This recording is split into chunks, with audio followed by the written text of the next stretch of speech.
I love furries because they're always surprising me with new modes of thinking, because who else would want to read a fantasy adventure where the protagonist is constantly rolling his eyes, pinching his brow, and being as huffy as possible? I'm not talking about any Chad isekai protagonists who are too cool for it all, or fanfics where we make Squidward a magical girl. I'm talking about Pit Fighters, the light novel series by Rick Griffin. The protagonist is a purple rabbit who delights the audience by facing all of his problems with a, "This sucks, I don't wanna." This little twerp never stops whining, so I am completely lost on who this is appealing to, because his poutiness isn't done in a way that's played for cool points comedy or step one of his babyfication. I read all 4 Pit Fighters books because it won the community poll, and today I'm giving a full spoiler review of the series. I'm hoping we can figure out the series' appeal along the way because it was completely lost on me. Which is especially frustrating since you could describe these light novels as, what if Megalobox had characters that belong on E621? Which sounds like something grown in a lab for me to specifically enjoy, but I absolutely, unquestionably hated this series. I'm also carefully considering the comments I received on my last Rick Griffin review. This one in particular was extra hilarious. BlackLightJack says this video is garbage, and so are you. If the only thing you managed to gather from this slice of life comic was Christians are dumb, atheism is the best, then you are not mentally equipped to be making critical videos. Your aggressively hostile tone throughout this video really isn't helping either. Thank you for the input, BlackLightJack. I'm gonna take that comment to heart and make this review even meaner and dumber, because last I checked, you don't need a degree to give an opinion. YouTube didn't ask for my GED before I hit upload. I've had a lifetime of being dismissed as slow. I am not stopping now, so I will be as stupid and hostile as I goddamn please! So the story opens with all of the characters sitting around a TV, watching Pit Fighters. It's not clear if this takes place in the morning or in the afternoon, but I really wish these characters could enjoy some Magic Mind. Magic Mind is a mental performance shot designed for focused, calm energy, crafted for long-term benefits. We live in an age where distractions are accepted as a normal part of life, but they don't have to be a part of your life. You can reject this baloney mindset that you need to be stressed out to be successful. You could be efficient and productive without feeling totally fritzed out. What's cool about Magic Mind is it's designed to give you a good boost when you first take it, but some of the ingredients take 3 to 4 days to reach their full effect. So don't think of it as a quick fix. This is about setting you up for a better long term. And Magic Mind is not coming for your coffee. It is not a coffee replacement. If you're a big coffee guy, it's recommended you incorporate Magic Mind into your AM routine. The L-theanine in Magic Mind helps your coffee last all day. I'll be real, I know I'm going to trip over myself if I try to explain that. Luckily, over at the Magic Mind blog, they've explained the science behind Magic Mind way better. Every ingredient has over 200 scientific studies backing it. They've shown their work. And speaking personally, it's made a huge difference in my life. Magic Mind has helped me lock in, get my work done, so I'm not dragging my feet and talking with a sad bear voice all day. If you're interested, I encourage you to give it a try. Magic Mind ships to 65 countries and offers a 100-day, 100% refund. And to sweeten the deal, my affiliate link is going to give you up to 48% off your first subscription for the next 10 days, or 20% off of a one-time purchase. Over at magicmind.com/taperclipjan20, my code taperclipjan20 will get you that discount. That's spelled TAPIRCLIPJAN20 for up to 48% off your first subscription for the next 10 days, or 20% off of a one-time purchase. Link is going to be in the description and pinned comment. Thank you, Magic Mind, for sponsoring this video. You guys are the best. And now, on to the review. So this story takes a while to actually get started. Protagonist Paris is hanging out with his brothers watching Pit Fighters, and the conversation turns to how capital G gay the entire sport is. It's the same way wrestling or MMA has an increased arrow appeal if you're into beefy dudes. Paris gets a nosebleed watching a celebrity crush, Sultan the Kangaroo, in a Pit Fighters match. We then hard cut to Paris's mother tending to him, like a real hard cut. I was wondering if this was a misprinted ebook. So the scene goes like this. "Holy crap, that leg lock," Connor said, his jaw dropping. "Admit it," Blitz said, turning to his brothers. "That's just blatant homoeroticism." He only spotted Connor. "Paris?" Connor turned too, and they noted Paris had fallen backwards onto the red slab deck of the cafe. His tongue lolled out like a bloated corpse, with blood down both of his mussy violet cheeks. "Should we get Mom?" Connor asked, looking up towards the doors to the grocer. He'll be okay," Blitz said, finishing his drink. "They'll get his unfinished smoothie and press it between his legs before he really embarrasses himself." Then there's a picture of Paris passed out with his two brothers looking at him, and here's the next page. Mom, no, it's fine, Paris sputtered as he wiped his cheeks with a tongue-dabbed napkin. I'm almost 20, I can do it myself. Tyree, shorter and rounder than any of her boys, sighed and stroked her hand over Paris's ruffled head and down his ears. Paris looked down and away, embarrassed. Behind them, Blitz and Connor both loaded the groceries into the handcart for the trip back uptown. Hon, this pent-up energy is driving you nuts, Tyree said. As much as it aggravate your father, you're in need of a husband. Believe me, I know, Paris said. Sorry, their voices are so similar. I'm bad at voices. Why don't you go to the school social with Connor tonight? She said. I'm sure there'll be cute guys there. It's just so hard to talk to people. I'll just make an idiot of myself, and nobody finds that attractive.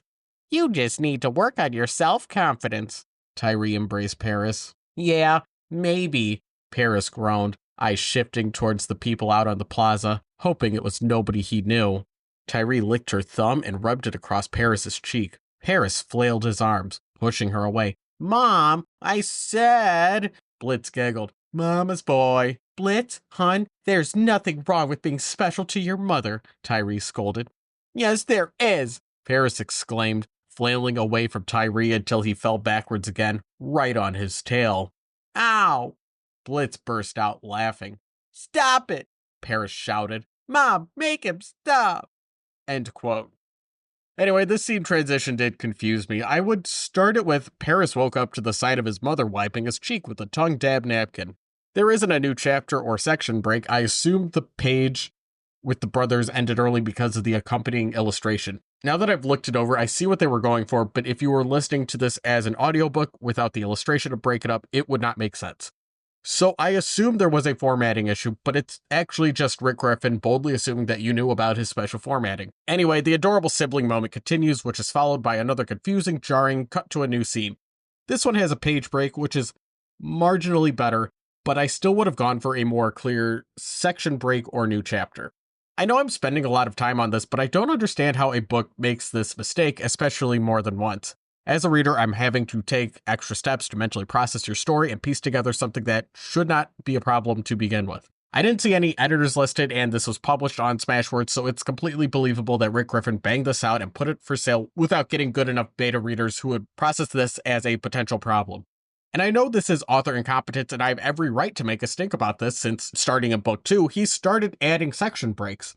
So the next scene starts at a college party, which has a similar formatting issue that threw me off, and Paris is more cheesed off than me. The text tells us, Paris was certain having to wear the puffy formal clothes for the school social was his punishment. He felt at least 3 decades out of place in a location where being 6 weeks out of fashion was reputation destroying. There was some salvageable statements in being retro with the high collar and loose cuff pants, but he didn't even like wearing clothes at appropriate times.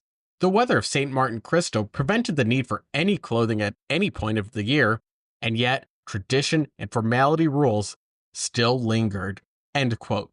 Okay, Rick Griffin has a thing about nudity. If any of his fans managed to find this video, maybe you could explain this nudity fascination in the comment section. I have zero interest in digging through this dude's Twitter to find his manifesto. In Rick Griffin's webcomic, The A&H Club, none of the characters wear pants because he wanted to make it fun. It resulted in fashion choices that felt flatly uncanny. If you think of classic cartoon characters like Donald Duck or Chip and Dale, they're drawn very cute and cartoony, so I'm not thinking of the nudity implications when I see these characters. They're just funny little guys. But Rick Griffin's style renders bodies with a touch of realism, so it's jarring to see this body style with only a shirt. And it's even more confusing when characters say they want to get dressed up, but the commitment to no pants has such a stranglehold on the style that I'm looking at them like, okay, but like, how is this dressed up? This looks like you chopped a dress in half. So if the characters were wearing a dress, it would feel fancy, but they're not wearing a dress, so I don't know what to make of it. I know autism gets thrown around a lot with furry webcomics, but this strict adherence to the no pants rule, regardless of design aesthetics, did make this feel autistic in a way I had not encountered before. In the series Pit Fighters, nudity is normal for the pit fighters. There's a scene later in the series where the characters get on a trolley, and although the main group is nude, we see they're with clothed passengers, and it's not a big deal. A handful of characters wear next to nothing. For example, the protagonist's mom wears only a poncho. Now, this chapter is the most this series discusses these social norms regarding clothes. A little later in the chapter, we're told this. Connor pulled away from the wall and sauntered up between a doe and a mouse who were talking with a ewe, sheared underneath her thin toga. How did this even count as clothing? Paris was certain the requirements had something to do with covering genitals and nipples. But whatever it was, nobody besides old-timers and stuffy politicians took the taboo all that serious anymore. All the girls' clothes were so sheer, they might as well have worn nothing. End quote. It would seem straightforward. Clothes represent an oppressive, old-fashioned mindset, while nudity is an enlightened step forward. I understand that. But we still see Rick Griffin's terrible fashion choices, much like the A&H Club, peppering this series' illustration art. The most common outfit seems to be a big loose poncho with a belt, but we also see men with oddly fitting crop tops, and when protagonist Paris gets a side job in book 3, his work uniform is only a vest. I'm wondering if this is in the same universe as the A&H Club, and if there's a greater societal progression towards nudism normalization woven throughout his series. Either way, I kind of hate it. We hear a lot about the characters' ding-dongs, but he's not drawing them, so I'm wondering if the illustrations are abstracted from the text or if everything's conveniently hidden behind the character's floof. Much like the A&H Club, this puts their world in an uncanny valley, and I hate it. However, unlike the A&H Club, there's less of a feeling of being arbitrarily locked into the no pants rule, so this was easier to take in from that angle. So there's some small talk at the party. Protagonist Paris sees a cute guy and decides to shoot his shot. He says, "Hi Paris, I'm Trent. Did you see the Saturday match on Sultan? Amazing end to the tournament season, don't you think?" Paris tried his best to ignore how many of those words were in the wrong order. Trent, being 2 feet taller, glanced down at Paris. "I don't watch Sultan matches. He's monotonous." He took a big swig of his cup. Paris froze there for a solid 5 seconds, watching Trent drink. The mongoose just stared at him and blinked. "Right," Paris said. "Okay, I'm going back into that corner to unalive now." End quote. I guess I have to start making a tier list for the type of cringe dialogue I hate because, wow, putting cringe dialogue in a flirty setting just makes me hate it even more than usual. This is also one of the exceedingly few times the protagonist takes some initiative instead of getting dragged around by the plot, and he's immediately shot down, so dejected that he leaves the party to kick a can down the road. I'm also confused because he's dejected that Trent doesn't watch Sultan's matches, but that doesn't mean that is the end of the conversation. If he says he's not into Sultan, ask him who's his favorite. Ask him who's his pick for the greatest of all time. Ask him if he thinks Sultan could beat Goku. Trent isn't giving Paris much to work with, but dude, you cannot let this ruin your night. After leaving the party in a sour mood, Paris catches sight of a recruitment poster for the pit fighters. He decides that this is it. This is his calling. He's gonna go for it. But not before telling his mom, and there's a whole lot of back and forth that does not need to happen. It's like, I get it, the dude loves his mom, can we hurry it up already? So Mama Rabbit gives her blessing and we cut to Paris shuffling into a pit fighter's office. Which is where this story should have started, day 1 of our protagonist becoming a pit fighter. I don't need the sport explained to me. It's called Pit Fighters, and if you watch it, you're gay. There, I saved you the first 35% of this goddamn book. So Mac, a big burly man bear wearing a dumpy sports bra, is here to show Paris around. After Paris passes the physical, Mac tells Paris he's in. It's only a matter of Paris deciding if what he sees is convincing enough to join. They pass by a closed-circuit TV showing a pit fighters match, and I hated the way the story draws attention to this. The text reads, Paris watched 2 fighters in a sparring match, a horse versus an alligator half again his size. They traded blows, fist against fist, arm against arm, a deft dodge of a tail sweep. "Go, go, go!" Paris squealed, bouncing up and down as he watched the exchange, before Mac had to pull him away. "There'll be plenty of time for that later," the bear said. "Aw, but, end quote. What is the point of this? To show that Paris is easily distracted? We already know he's a Pit Fighters fanboy. That was in the first 35% of the book I would have cut out. This moment was so irritating. I already see this character as bewilderingly unattractive. Now he's bopping around like an untrained chihuahua, and good luck getting your audience excited about that. I'm also confused because he's here, in the Pit Fighters facility. Why is he getting so hung up on something he's seeing on TV? This is his big introduction to this new world, and this numbskull wants to gawk at a TV. This isn't a dentist's office waiting room where the only thing to pass the time is some unnecessary audiovisual stimuli imposing on the environment. So the tour continues, and Paris learns that a lot of the fighters joined to hook up, which inexplicably comes as a total shock to Paris, which I also find very hard to believe. So now I'm wondering if Paris is deliberately written to be naive. The story makes a big stink about how he's very directionless and doesn't know what to do in life, but that's something very different from being unaware. So here's what the story tells us. It would surprise you how many guys join up more interested in sex than fighting. Paris perked his ears, then let them fall again as he realized how that made him look. Does that happen a lot? What? Sex. Mac looked Paris up and down even more than he had in the checkup room. Then his grin grew broader.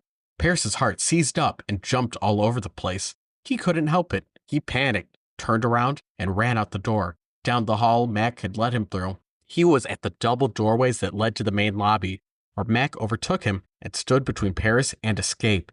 Paris, babe, he said, holding an enormous paw up. What's the holdup? I can't do that, Paris confessed. I don't even know how to talk to guys. What am I thinking? I'm saving myself for marriage. Mom will think I'm a slut. Paris the slut, they'll call me. Paris hyperventilated. Okay, side note, would your mom actually say that? She's been totally supportive of you being gay. She supported you going into pit fighters. She is your biggest fan. I think this is you projecting some puritanical nonsense onto your cool mom. Anyway, the story continues. Listen, if you want to walk away, that's your choice. Mac wrapped an arm around Paris's shoulder and eased him back towards the hallway. But you came here for a reason, right? You find our fighters attractive? My brother says you make it gay on purpose, Paris said, sunken. Oh, definitely, Mac said. It's popular with women and our demographic. Paris looked up at Mac, ears in surprise so quick they bapped Mac on the chin. You're gay too? Hon, I'll pay you 1,000 dracs if you could find a fighter here who isn't at least male inclined. Paris blinked. He hadn't even considered that. That'd make dating easier. As much as the island accepted it, St. Martin Cristo wasn't known for its broad gay scene, but apparently a large chunk of them ended up here. Who knew? But there were always anxieties Paris had about such a situation, to the point he'd shield away from ever pursuing it. The thought of being used, abused, suffering consequences for it filled him with nervous terror. It was why he told his mother he would find a husband, rather than a series of lays like Blitz did. It seemed so much safer. End quote. Anyway, Mac reassures Paris that there's no diseases since all of the fighters get regular checkups, top-rate medical care, and they have access to a super sanitizer, PACAD, that gets rid of any diseases. It works so well that the fighters use it as lubricant. We're also introduced to Biomender Gel, a super medicine that speeds up the recovery process so fighters can use that and be back on their feet ready to fight even after gnarlier injuries. Once Paris takes in all of the sights, here's what he has to say. I need to get over myself. No running away from this. Not this time. I knew it would be dangerous, and it's not even all that dangerous in the long run, right? Fastest way to learn to swim is jump off the deep end. That's the spirit. Mac patted Paris's shoulder. Let's go to my office and sign the paperwork. Unless you want to try out the green goo like I said. Paris flushed, his ears burning hot. I'll work my way up to that, he said. But the deep end, Mac reminded him with a wag of his finger. I didn't mean that part, Paris said, pushing Mac away at once.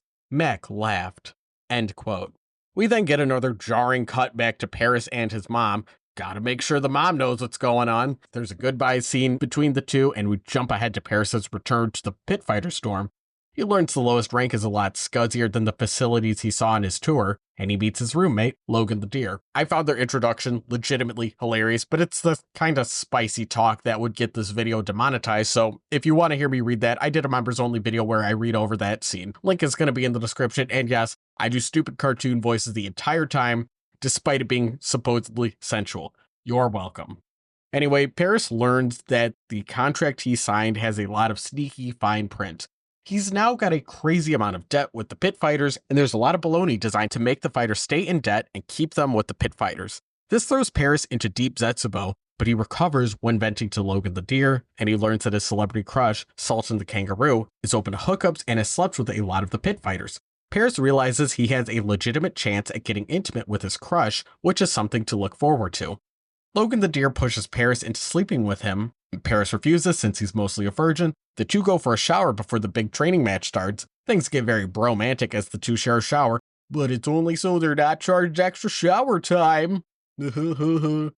Paris realizes that since he'll be sleeping in a room that resembles the Squid Game dorm, and there's constant hookups, all of that bed squeaking is gonna keep him up. I don't know if I was supposed to hit the laugh track sound effect over this, or if this is supposed to make me rock hard, but I hated it. And this moment set the overall temperature for the sexuality in this series. It's a world with constant overt sexuality, and our protagonist wants nothing to do with that. I'll be real, I don't get it. This is a polyamorous, free-for-all fantasy, a world of men in the best shape of their life without any worry of STDs, in a culture that accepts and encourages the hankiest of pankiest. But our protagonist is just pouting like, wah, I don't wanna, this sucks. This is the last person you'd want in a free love environment, so I'm wondering why the hell he's here. I know his contract says he can't just leave, but I'm thinking of it more from the angle of someone who enjoys harem anime. It's not like he has the one-itis and promised to his lover back home. It's not like he's in a harem, and if he picks one, it would hurt the other harem members' feelings. In Trixie the Golden Witch's long-form analysis of the Asterisks Wars, a terrible sci-fi light novel anime adaptation, she highlights a scene where protagonist Ayato scrambles away from the student council president who's making advances towards him. The gist of it is, although there's no real reason for Ayato to turn her down, this is a series written for the romantically inexperienced. So Ayato's mindset needs to align with the readers who are interested in girls, but they don't know how to approach them. So you get scenes where the protagonist is surrounded by opportunity, but he still needs to reject it, so he stays in that gray area, because if he made tangible progress with a girl, then that would make him too distant from the target audience. I wonder if something similar is happening here. Is the target demographic for pit fighters gay guys who are aware that gay culture is very promiscuous, but they feel uneasy about it, so they have a hesitation over their participation? Much like Ayato, Paris's hangups are entirely psychological, but I'd argue that Paris's mindset makes a bit more sense than Ayato's. However, I'm more annoyed at pit fighters' S-word repulsion because something about it felt too real, whereas Asterisks Wars was a very safe fantasy. It's often said that it's easy to hook up in gay culture because the supply is the demand, but like, I don't know. Why does everyone on the Bark app write, I don't want hookup, I want to find love? It's like, yeah, so does everyone here. All the guys looking for an easy lay are over on Grindr. Get over yourself. As the most perfectly centrist YouTuber, I could say I empathize with Ayato scrambling away from advances, and I've met gay guys with Paris's mindset. Draw whatever conclusions you want about me based on that. My point is, I have a very limited tolerance for slut-shaming in the gay community because even if you're not living life like you're trying to recreate Studio 54, I have this sense of like, come on, man, don't be a judgeroo. Shouldn't you know that's like bad after so many people have judged your lifestyle? And in all fairness to pit fighters, Paris does eventually get over this, but it's in the last few pages of the series. It's the kind of rushed wrap-up you'd see from a serialized work that was abruptly canceled. So I can't take this as an author crafting a flawed protagonist with an emotional shortcoming he works his way through, since he overcomes this flaw so suddenly. So I'm taking Paris for the slut-shamer he is, since that is his mindset for 91.74% of the entire series. If Paris was a notch more insane, I would root for him harder, even if he's walking around with all of this internalized homophobia and sexual anxiety.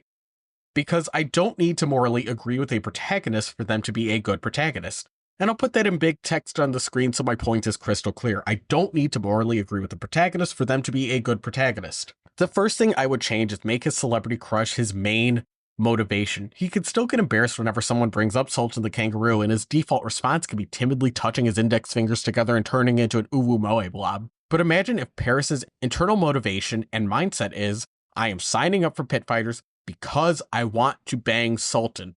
He can still get shy whenever someone brings up Sultan, but I want his internal dialogue to be him repeating to himself, I'm doing this to meet Sultan. Because right now our protagonist is completely directionless and has no interest in the pit fighters hookup culture. Another angle I would add to Paris is I want his sex negative attitude to mean something. What if part of his crazy fanboy motivation includes diving into the pit fighter scene, being acutely aware of their hookup culture, and what if he's thinking, sure, Sultan's had a lot of partners, but he's never had anyone who loved him. And he's thinking, well, once he spends time with me, he'll have no interest in casual hookups, and his quest is to quote-unquote tame Sultan and turn him monogamous, which is evil. I'll say it again, and make myself as clear as possible. I don't agree with that mindset and think it's bad, but adding that twist to Paris would make him way more interesting.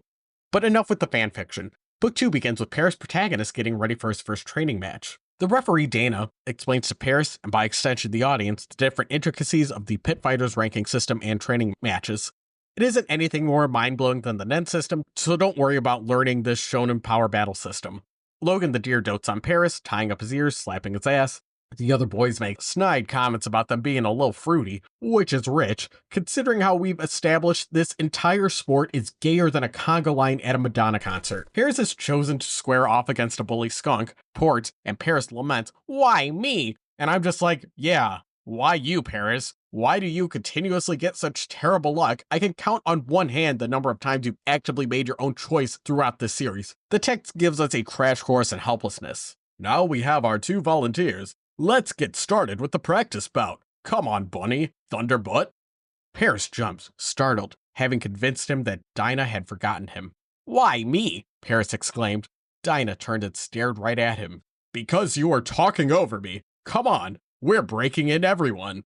Paris froze. This must have been that fight or flight response he'd heard so much about. Despite the name, he didn't get to choose his preference of fighting or flighting. Still, the crowd behind him chanted, "Do it, do it, do it," and Logan lifted him up to stand.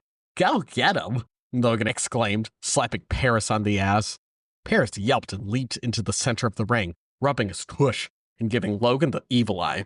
Logan grinned with his palms turned out not so innocently. Paris stumbled next to Porte. Porte wasn't as tall as Logan or Dinah, but still a solid head above Paris, so that Paris looked right at the skunk's shoulder and neck. Despite the bragging and grandstanding, God or the devil had blessed this guy with tight pecs, abs, shoulders, just everything. Was he a rich kid? A spoiled brat? But jacked, with an ass to back that up. Paris would have loved to watch him fight, but how was anyone supposed to fight such a vainglorious work of art? Porte looked down at Paris and snorted, before his lips parted in a seedy grin. This'll be fun, he said. Paris swallowed. End quote. So Paris gets his butt kicked by Porte the skunk, prompting Logan the deer to dote on him even more. The two watch Porte's next match, and for round 2 he's fighting against Kinny the possum. Kinny the possum surprisingly wins, and Porte's lackeys tend to him with some biomender gel.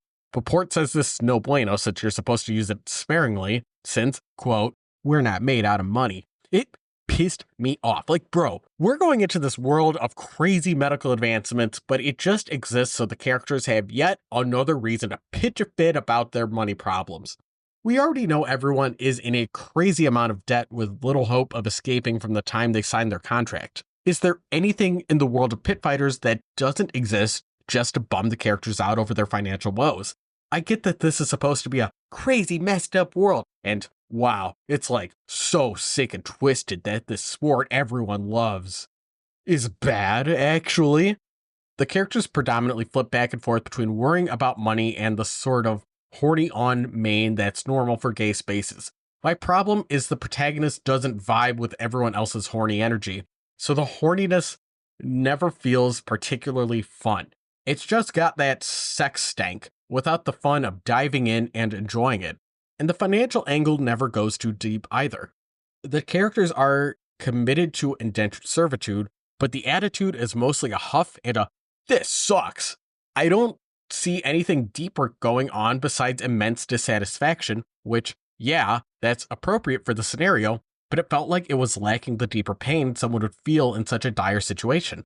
The thing is, you don't need characters to express a deep pain if the point is to show a fun, sexy adventure. Imagine a perfectly adequate 6 out of 10 ecchi anime about your everyday Joe Tanaka inheriting a maid, and now he's living with a beautiful woman? What? If the story starts to get into how Maid-chan's life is actually super messed up that she's living in indentured servitude, that will likely come later. We first need to sell the audience on the fan service and fun of the fantasy and make them love the main character. Or just don't address it, and hack review channels can make a clickbait video about the capitalist dystopia of Tanaka Joe no Meido Magiku, because both the sexuality and the class despair in pit fighters are so undercooked, it fails at both, so it can't give me anything fun on the sex side, and it can't offer a deeper meditation on its capitalist critique. We do get a little insight to how the characters feel about their exploitation when Kinny says, "We're here to beat the shit out of one another, to entertain people who don't realize just how exploited they are. And for the rich, because neither of you realize that, you two are stuck here and will die here." End quote. But anything other than the characters huffing and going, "Dish dinks," doesn't seem to happen, as far as I can remember. I won't finger wag over how this needed to be more thoughtful over class struggle, because, again, maybe that's not the story he wanted to write. But it is lacking in emotional depth, and there's only so much anyone wants to see characters pout and cross their arms over how this is so unfair. We get a touch more on class dynamics when, in Book 3, the protagonist meets Sultan the Kangaroo, and he has a line about how pit fighters is really fun for him since he's at the top, and the advertisers twist his words, and he really wishes they wouldn't do that. Book 4 ends with the protagonist telling his mom about the dang dirty tricks in his contract, and the mom is now determined to get him out, but the series ends there, so it becomes one of those vague, "the adventure continues" cliffhanger endings. This is just spiraling the drain, telling us that this is a no good, gosh darn dirty system. But it's not interested in offering solutions to this corporate corruption or deeper commentary on worker exploitation. It's just licking its wounds, reveling in misery. If I may temporarily jump ahead to Book 4, that book begins with a training montage showing that now Paris is used to the world of pit fighters and he started to like the workout routine and fighting and all of that riffraff, which left me with even more confusion. Is this supposed to be one of those r/exercise out of depression success stories? Or is this supposed to be one of those make the best of a bad situation? Is the lesson here that if we exploit the poor, the good ones will fall into place and eventually be happy, so let's just continue to uphold the system as it is? Okay, and I know that last one is the least charitable way to interpret this work, but you've given me so little to work with. Paris himself isn't even sure what's going on. This is what the text tells us. And one day, to his surprise, he wasn't miserable. Logan had showed him how to stand up and breathe. Paris was now taking deeper breaths out of habit. Their afternoon runs had gone from 1 kilometer to 5, and Kinny was pushing for 10. Paris's rapid pulse had lowered. He started to like feeling sore for some godforsaken reason. End quote. No, dude, no. I want you to tell me. Don't just say it's for some godforsaken reason. Okay, wouldn't it be cool if Paris had this revelation like, okay, if I work my way up and become the best pit fighter, then when I quit, I'm going to make a tell-all expose on how the workers are exploited. And now he's got this fire burning in him. He's determined to become the GOAT, and nothing's going to stop him. Now his workouts have a clear purpose, and as a side effect, he realizes that now that he's pushing himself, it makes his body feel better, and his mental state has greatly improved. But I guess telling your mom that this isn't the summer camp adventure you thought it would be works too, I guess. Anyway, back to Book 2. Paris, Logan, and Kinny are having lunch, which is a totally gross sludge, by the way, and it costs a whopping 4 dracs. More ways for the big mean system to take their money. It's just awful. Logan reassures him that this stuff's got all the vitamins and nutrients, and everyone here's in great shape, so I don't know, I fail to see the problem here. If this stuff could get you jacked, then why are you crying so damn hard? So there's some back and forth about everyone's story. Kinny challenges Paris to some light sparring, and Kinny deducts that Paris couldn't hit Porte because he was turned on by the bullying. Paris clarifies that he was turned on by Porte's confidence. That's not really an important detail, but again, I do have to point out whenever protagonist Paris shows any bit of initiative. So from this chapter, I'd sum up Kinny's personality as the info dump, cool-headed Megane, but we still see Paris butt in with an astute observation of his own. Before Kinny the possum can leave, Paris slides this into the conversation. Okay. Logan's ears perked right back up. Don't work out too hard. And Kinny, Paris said as he stood. Kinny paused by the canteen door, still chewing a gristly bit of food. You don't need this. I'm not sure you even want this. Why are you here? Kinny looked up at Paris and swallowed his last morsel of food in his mouth. Don't stay up too late. Wiping his wrists over his lips, he walked out the door. End quote. There was nothing about their conversation leading up to that implied that Kinny doesn't need this. So that was such a bizarre thing for the protagonist to say. There was a similar scene in the manga Apple Black, so I absolutely need to raise my hand and interrupt this lecture. During protagonist Sano's first day at wizard school, the class's Bakugo kicks his ass and huffs and puffs and acts like a real bully. The token Magane pulls Sato aside, says some cool reassuring words that gives a little insight to how this world works, and has an immediate read on the situation. But Sato is able to see through Magane-kun, and so he says this.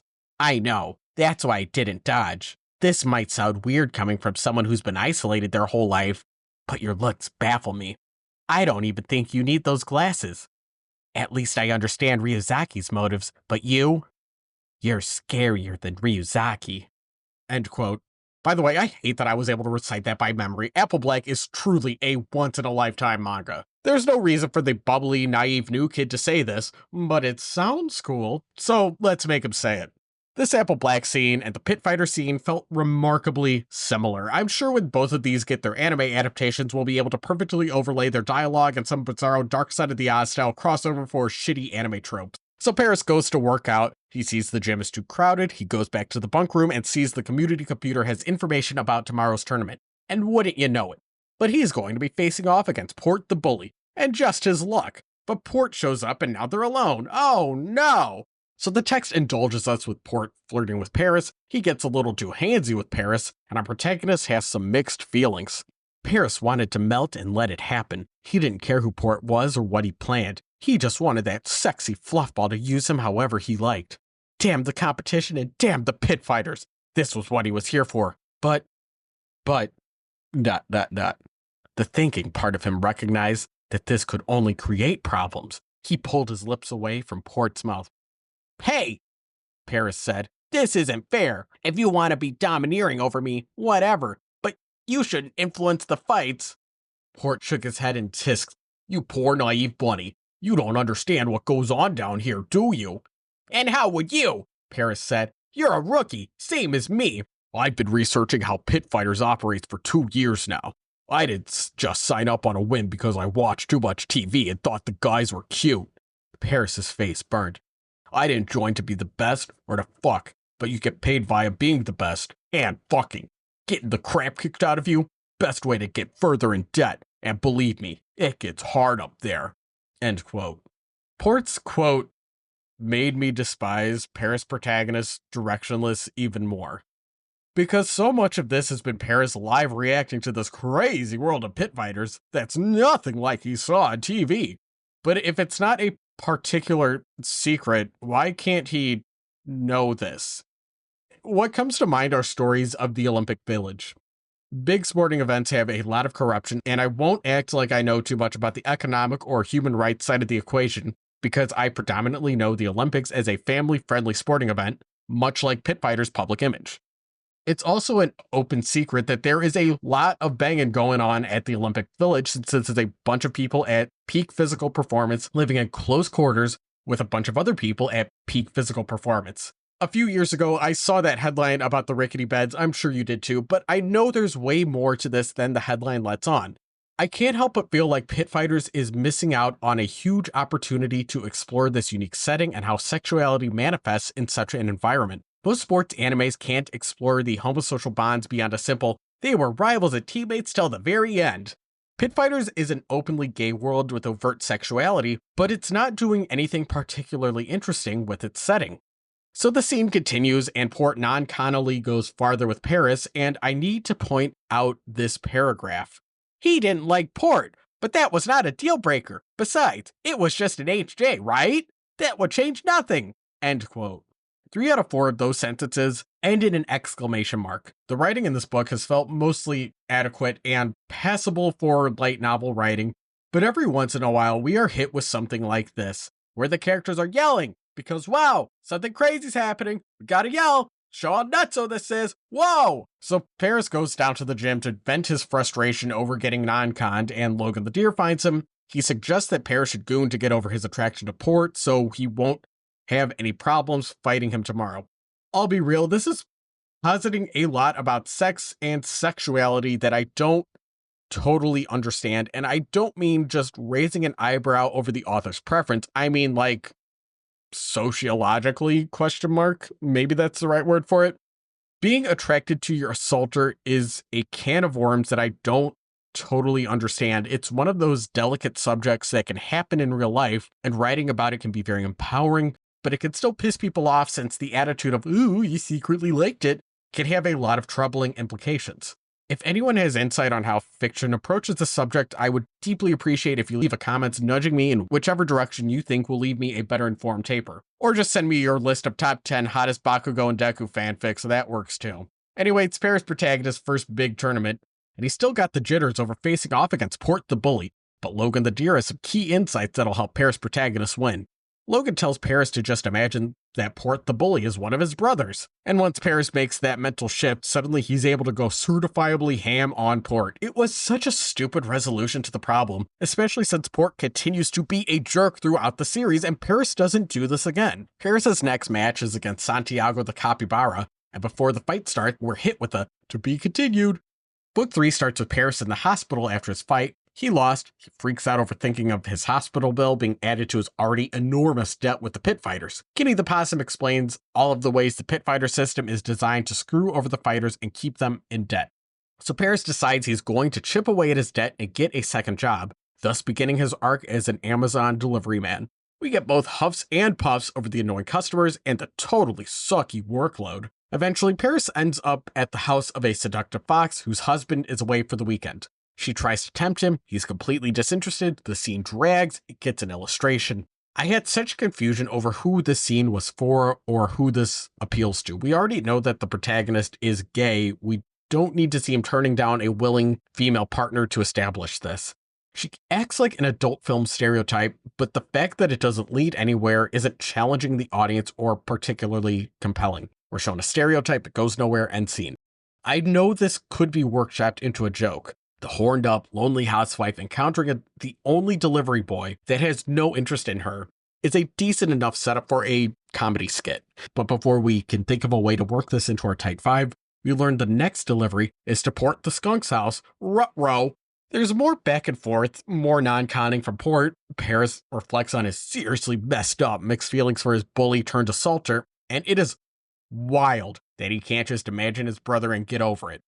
And just when you think Paris' luck couldn't get any worse, Porte the Bully gets a job at the Amazon factory. Let me read you some of their delightful banter. "So you like sorting packages?" Porte asked with a grin. "That's meant as an innuendo." Really? Glad you spelled that out for me, Porte. "Porte, if you're gonna have a job here, at least do the work." Paris grumbled. "I am," Porte said. He tapped his own vest. "Floor supervisor. I'm supervising." Paris stuttered. Porte leaned into his ear. "You could play ball, or you could keep breaking the rules like a naughty bunny." "Hey," Paris waved him off. "Whatever!" They're gonna keep adding exclamation marks. I guess I gotta start yelling more. End quote. This escalates to another non-con scene, and Paris gets to start his delivery route, and he sure isn't happy about it. We get a little insight into his mind. Paris set the brake on the delivery van. He slumped over the wheel, his ears flopping onto the dash. He couldn't get the experience out of his head. Damn it, it was so tempting, but it was humiliating. It wasn't what he wanted. Porte wasn't who he wanted. But what were the odds of Paris getting what he wanted at this point? Settling what felt like a decent second place option was just ... Paris sighed and looked straight up the hill. This one was steep, and yet still had houses lining it all the way up the slope. Place so skewed that their sub-basements had outward-facing windows. He unlocked the brakes and attempted the climb, but his tires squealed, and the van slid all the way back down to the level street below. "Stupid piece of junk!" Paris kicked the nearly bald, offending tires. The tires did not respond, save to bounce his foot back to the way it came and collide with his knee. Paris grumbled, got up, dusted his tush off, and reached into the back for the package. End quote. So Paris sulks and goes to his next delivery, and holy moly, but this package is for Sultan, his kangaroo crush. Paris gets a nosebleed and passes out, so Sultan takes him inside and feeds him a home-cooked meal. This is also the scene I mentioned earlier. This is where Sultan expresses how Pit Fighter sucks, even for him. He also gives Paris some advice for how to handle Porte the Bully and BT Dubs. Between all of the non-conning, Porte keeps trying to rope Paris into his gang. They have a whole system where they throw fights to help their ranking. The intricacies don't matter, but basically Sultan says that Porte's system is a load of baloney. Anyway, the scene with Sultan shows zero flickerings of sexual or romantic interest. It's more of the vibe of a cool older brother giving the protagonist a talking to. Which also sucks. Since Paris has a huge crush on him, we know this guy is reliably DTF, so this scene is a huge missed opportunity. It's just more black pill doomerism on why pit fighters is secretly bad. As if that wasn't the thesis statement for books 1 and 2, they keep telling me this like they're afraid I'm going to forget it. So Paris goes back to work at the Amazon warehouse and he learns he's been fired for getting a spooge everywhere, which is totally unfair, since that was all Porte the bully's fault. So Paris gets into a scuffle with Porte, which leads to Paris getting arrested. Paris' cellmate is a genderbent Kabaya the hippo, but it's not like that matters because nothing spicy comes of this scene either, which is just incredible. Our protagonist is dodging advances left and right in the all-male, all-gay pit fighters campus, and it is consistently met with a huff and a, I don't wanna, okay fine, let's put him in prison, the birthplace of situational homosexuality, convenience gay, and gay for the stay. Maybe here, the story can advance into an actual gay fantasy and start to have a little bit of fun. But nope, Paris is still the same sourpuss as always. He's in an especially bad mood since being arrested means he'll miss his first tournament, but luckily, he gets bailed out by Sultan. When he's checked out, he's given a bag of his belongings, including Sultan's book, which includes a personal note from the kangaroo himself. The text reads, he removed the book from the bag and opened up the front cover. Hey champ, I figured I might have sounded a Tsukoshi discouraging, plus you forgot your book, so I went to see your fight tonight. You didn't show up. I poked around a bit and learned that you'd been fired, scuffled with one of the other greens, and got stuck in jail. I can't say I'm not a little disappointed, but then again, I know a setup when I see one. I convinced Dinah to only drop your score by a normal loss amount. Take this opportunity to prove me right, because at the very least, I want to believe you're a good kid who acted a bit foolish. You might be curious because I said I wasn't going to help you out with money, but there isn't a single fighter worth his salt that hasn't made mistakes. It shows you have spirit. While I'm big on self-reliance, even I know we got to get a little outside help once in a while. Wendell. P.S. Not citing my stage name, because I don't want you selling this for cash. You're not a bum. You're a fighter. Act like it. I want to see improvement in you next time we meet. It's a little condescending that Sultan thought I'd sell a signature for money, Paris exclaimed once back in the bunk room. Side note, Paris exclaimed. Like, that's not what he's constantly doing. Okay, I don't want to draw too much attention to this, so I'll just keep a counter in the corner every time this excerpt specifically ends with an exclamation mark. Okay, anyway, back to the story. Would you? Kinny asked, sitting on the bed across from Paris's. Paris opened his mouth to speak, then scrubbed the back of his neck awkwardly. Well, I might consider it, but probably not. Logan looked at the open book over Paris's head from the bunk above. His name is Wendell? That's what I asked. So, what now? Kinny asked. You lucked out and made an impression on the most famous fighter on the island who saved your score from the slag heap. Got a second chance. Gonna get another job? Maybe later, Paris said, but Porte's just going to keep shadowing me until I give in. Well, I won't. I'm done with being shy about this. I need to focus on beating Porte before anything. And if I lose, at least I'll lose fighting him. A talk with the king of the fighters and a night in the slammer seems to have done you wonders, Kinny noted. Paris muttered. That's personal growth. That's all on me. This is my doing. Kinny nodded with a cynical stare. Paris glared at Kinny for a long moment. Who was this little punk to decide that Paris was stagnant, anyhow? So, Kinny finally said, leaning back on his palms, is Sultan just as hot in person? God, yes, Paris exclaimed. He'd better mean it about meeting up again sometime. Otherwise, I'm gonna masturbate until your cock falls off? Not necessarily. End quote, and end of book 3. All right, so I already went over how book 4 starts. We get a training montage. Paris is surprised to find that he likes working out and he has no idea why. And the adventure tree of Paris, Logan the deer, and Kinny the possum go to Paris's childhood home for the weekend. On the ride there, they get into a conversation about Sultan. Logan grinned. Oh my gosh, you're just always so adorable when you talk about Sultan. I mean, in this league, it's not out of the question, Kinny said. He seemed to like you. Next time you meet, maybe you'll hook up. That's not the problem. Paris pulled his hands away from the strap for a second half to gesture his frustration, only to have it taken up by another commuter who was paying attention. He let it go and stood up strapless. I don't want to hook up. I might just be pretending, but I want him to be there for me. It's not even about the sex, it's... Right, Kinny stated. Sex and comfort are correlated. You're equating Sultan with your chance at comfort, and this excites your lower brain. Paris glared at Kinny. You have a way of explaining nice things in the driest way possible. Sorry, Kinny said, his ears wilting, even if it was only an inch. It's my demeanor. I'm actually an emotional guy. I just repress it as a coping mechanism, since in my family, it's a sign of weakness. Oh, Paris rubbed his arms. Sorry. That's just a fact. Kinny shrugged. You examine your life from the outside for long enough, you see patterns people miss about themselves. Hence why, for some unfathomable reason, I've been playing your psychiatrist for the past month. Paris planted his hands on his hips. So, as my psychiatrist, you think I need to find someone other than Sultan?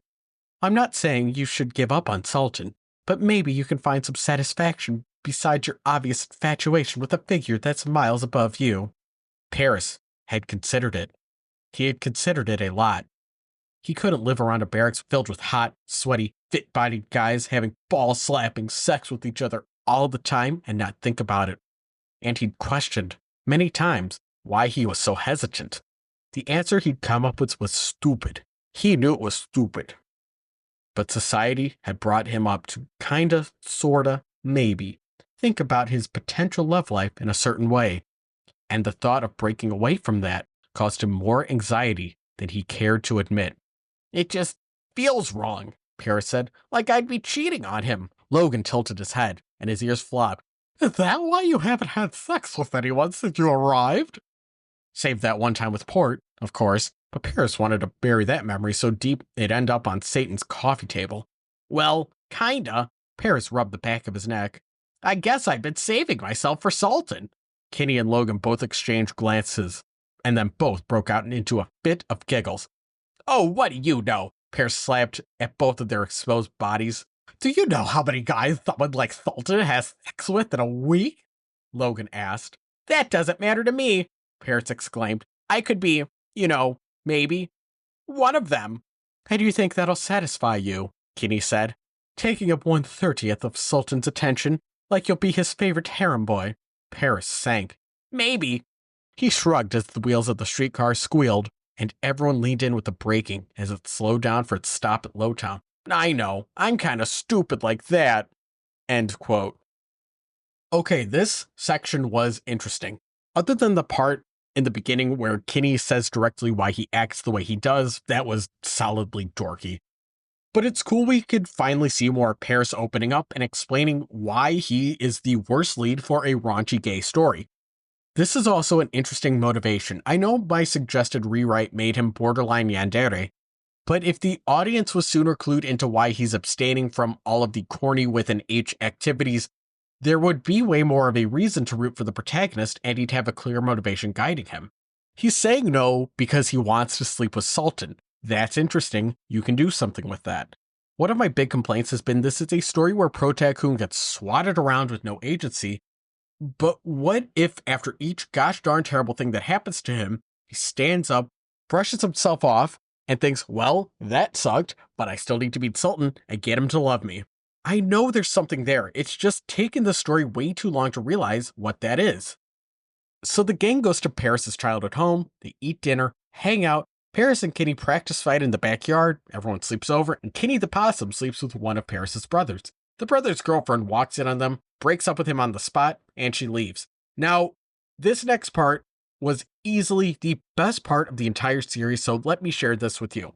Kinny! Paris hissed, grabbing the possum by his arms and dragging him down the stairs. Kinny let him, as he allowed Blitz to smack him in the back of the head, but Kinny was delirious from the vigorous activity. Paris took him to the empty floor of the house so he could make sure no one overheard his next words, as he was at actual risk of shouting them at the top of his lungs. Kinny! He said in the possum's face, trying to keep his scream to a hushed whisper. What was that about? What? Kinny withdrew, not even looking Paris in the eye as he folded his arms. You're fucking my brother? I said he was gay, Kinny replied quietly. It's not my fault people don't listen when I'm right. Okay, side note, can I fight Kinny on this? The brother had a girlfriend. Can I headcanon him as bisexual, or is that bad since he cheated? Either way, I don't see him as gay. Anyway, the story continues. Paris swabbed his palms over his face. While it had been an open suspicion, Paris never expected such rapid confirmation of the fact. But that wasn't the point. I didn't bring you here so you could bang my family.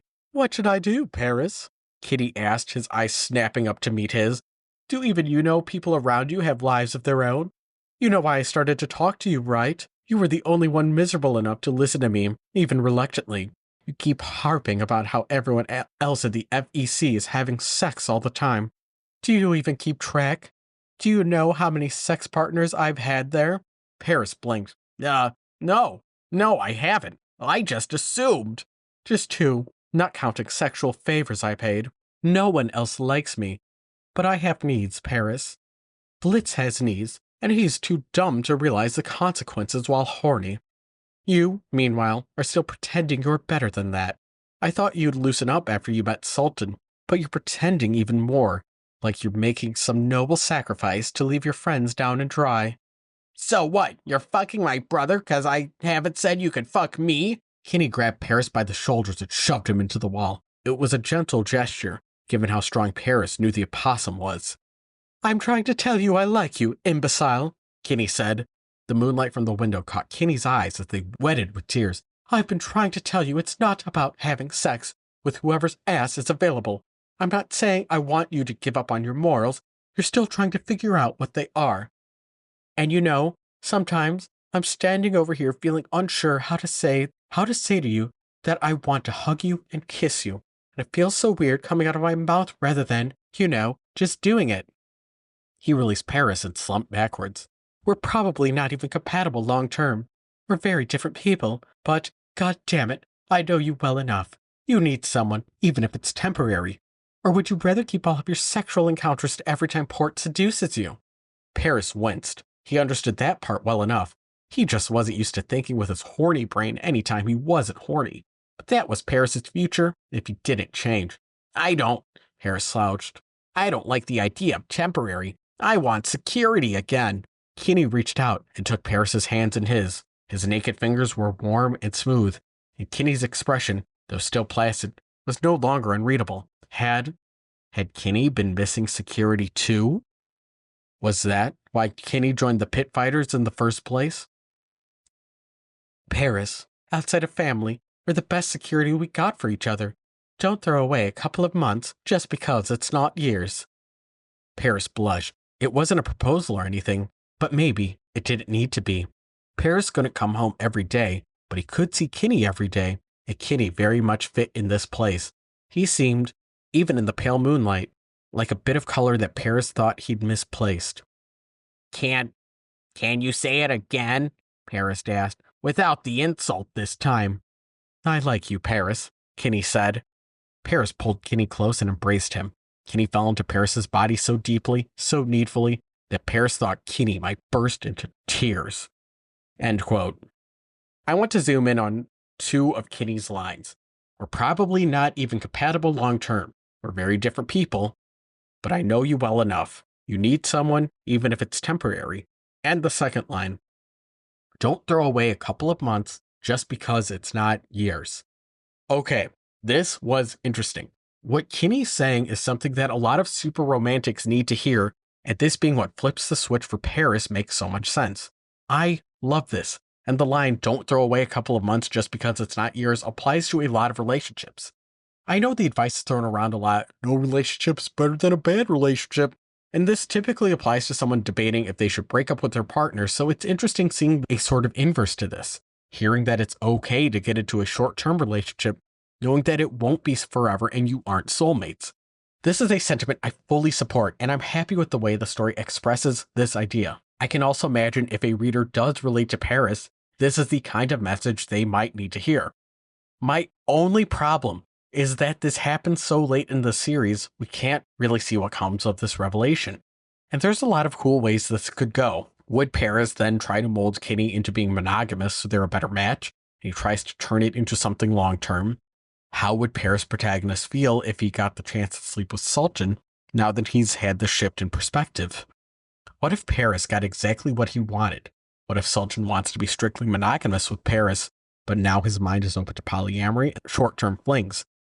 I really wish this scene happens sometime in books 2 or 3. After this confession scene, since Paris is over his hangups, we get a raunchy 3-way scene between Paris, Kinny, and Logan. And in the morning, Paris tells his mom about how pit fighters are seriously messed up, and we're hit with a to be continued. So I started this review with the intent of trying to suss out who would enjoy this series. It has overwhelmingly positive reviews on Goodreads, so I guess it's found its target audience of directionless anxiety gays who relate to Paris. Hopefully I didn't upset you too hard. If you enjoyed this series, that's fine. I guess now's the time to tack on the disclaimer that if you enjoyed this book, there's nothing wrong with that. It just really wasn't for me.